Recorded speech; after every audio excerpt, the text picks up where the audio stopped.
A pleasure to meet all at last, and here we are with some more HJN Season 3, Bandtastic. So of course, it's time that we do some more content. And this is another great example of rock and roll history. Most importantly, this is one band that I have grown up with in the same way that I've really enjoyed the likes of Smash Mouth, Anberlin, Plain White T's, and a good handful of other bands that I've known since I was even born. Fountains of Wayne. While these guys weren't necessarily one of the first, they actually came along a bit more recent in contrast to the likes of Smash Mouth, for instance. These guys still had a pretty big effect on me as a child, as a teen, as a young adult, and now here to this very day where I am bound to go to my 30s with a lot of confidence and optimism. Fountains of Wayne themselves, being another band situated in California, has garnered plenty of attention over the years, most notably in the late 90s and early 2000s with albums like their own self-titled album, kind of similar to Smash Mouth's self-titled album in 2001, but with this being a much older example, just 1 year after they had founded themselves in 1996. Their founding in 1995, though, much like with Matchbox 20 and a couple of other bands I've mentioned, it just simply means it doesn't quite matter how old these guys are.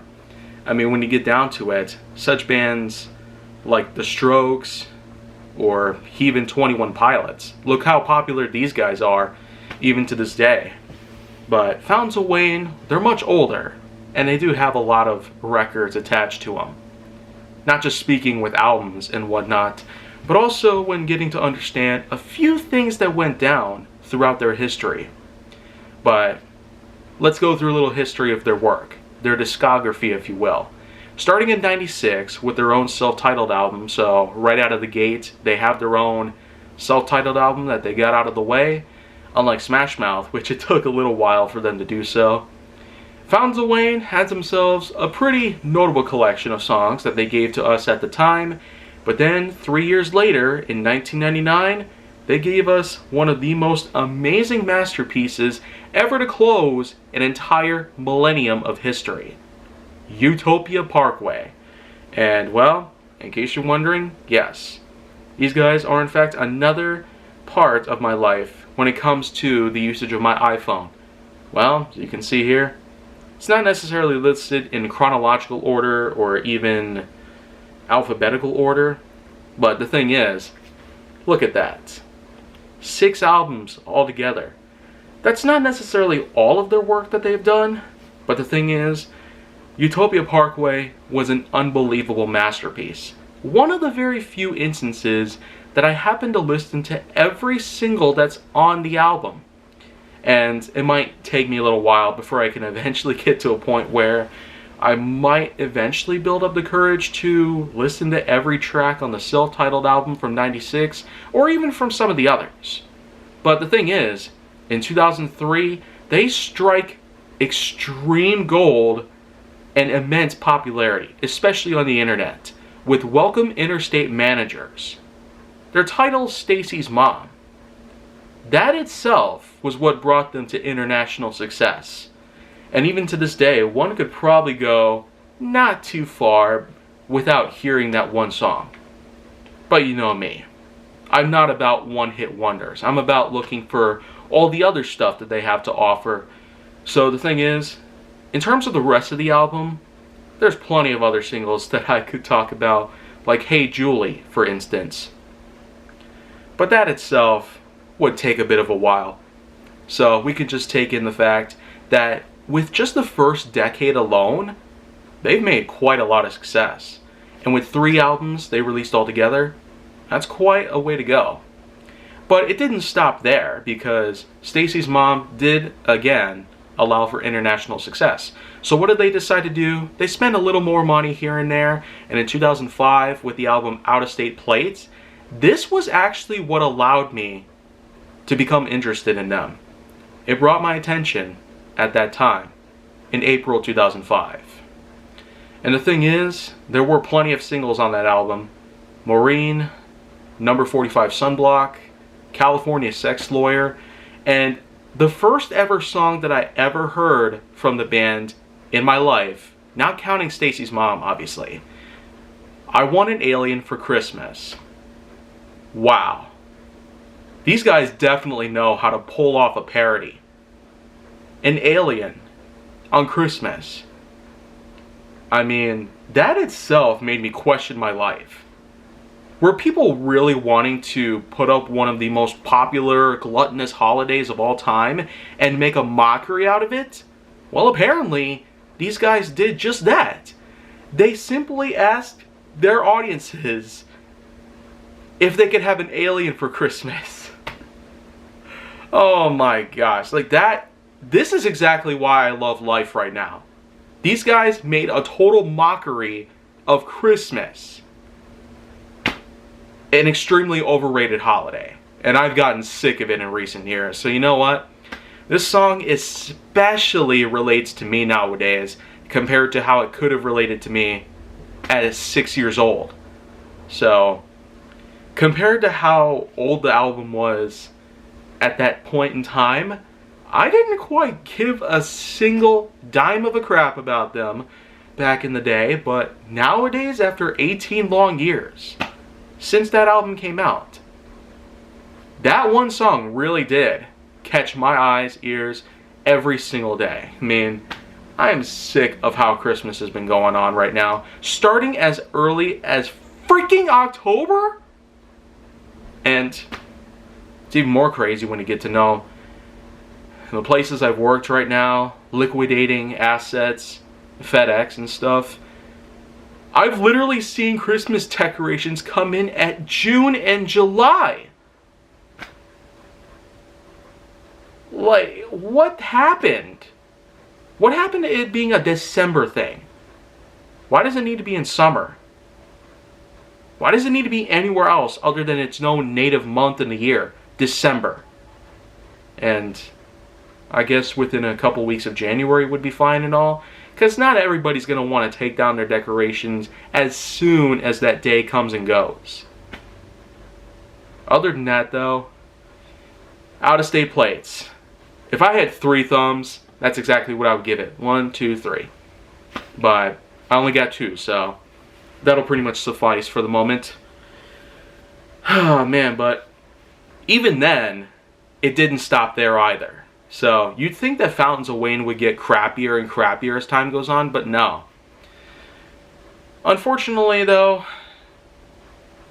I suppose that with immense success does come a few consequences, because it was soon reported that the lead singer of the group, Chris Collingwood, did have some drunken issues going on in his life. He likely has had a bit of an overwhelmingly pressured schedule at that time during the mid to late 2000s. And so the thing is, in their 2007 album, Traffic Weather, I'm pretty sure that's exactly what the title of it is, but the thing is, Traffic and Weather did involve some of his drunken rants. And so, I don't consider Traffic and Weather to be one of my overall favorites when it comes to their work. It's probably a lesser favorite of mine, but it's still really good if you are into hearing someone drunk and ranting all the time. But once again, it didn't stop there. So you'd think that with Stacy's Mom already being several years old by this point, that they would eventually die off and not necessarily go around much further. But no, you'd be wrong. Another 4 years would pass, and their final album, Sky Full of Holes, would be released. That's right. Sky Full of Holes was their last album. So it's wise that they didn't go any further and milk everything for all that it was worth, unlike a lot of bands that I've talked about. Either the bands are making so much content because they're making so much money from it, or the bands stop making content because they aren't making as much money from it. And rather than trying to milk it dry for what it could be worth as soon as possible, they would just abandon it. And well, in 2011, that's exactly what happened. Just 2 years after that album released, they disbanded in 2013. But the thing is, though, Sky Full of Holes, in the same way that Utopia Parkway was one of the greatest things I might have ever heard in the history of my own life and my own musical hobby as a whole, Sky Full of Holes actually does have some amazing pieces. Firelight Waltz, The Summer Place, A Dip in the Ocean, Richie and Rubin, Action Hero, Song of the Passaic. I mean, that was a bonus track. It was the last song that they ever made for their own work. So that's pretty much just that. You know, going from their first ever song from their self-titled album in '96 all the way to 2011 with Song of the Passaic being a single that would be released as a bonus track with the deluxe version of the album Sky Full of Holes. You know, that's a pretty big gap. About 15 years.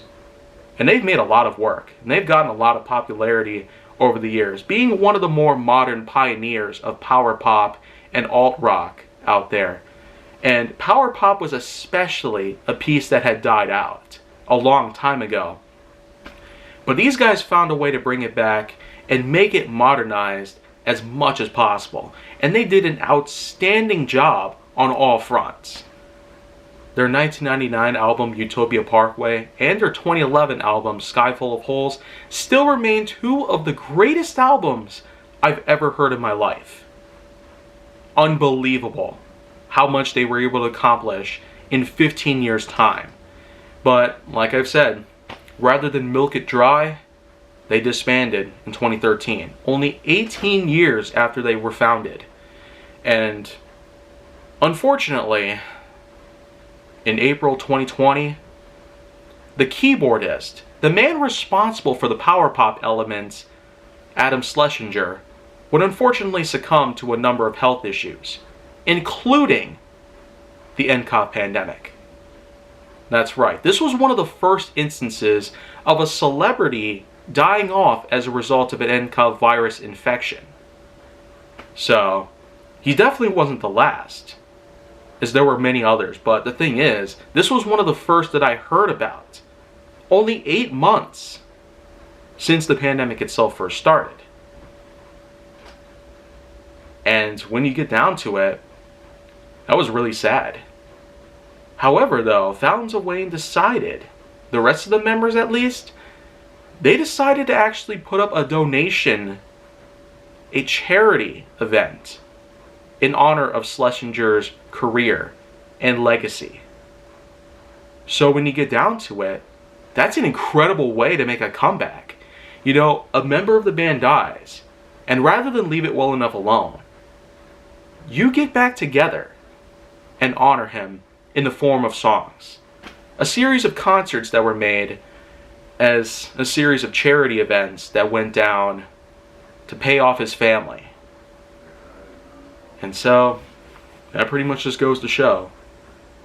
That's a lot of honor and integrity to put up with a close friend, a colleague of a band that you once had. And overall, that's what makes me love the band even more so nowadays. The fact that they could come together more recently and honor a person's death by playing concerts in his name and in his own series of writings and self-images, it really is an incredible, heartwarming journey that he filled in just 18 years of his life. But while he no longer is with us, the rest of the members still have themselves good lives and a lot of memories and even stories to tell to people all across the world. So that is pretty much a well-written story in a nutshell. Well, 14 long minutes is quite a long time for an HJN episode, but I will have more bands that will probably take a long time for me to talk about, as I have lots of them to cover still.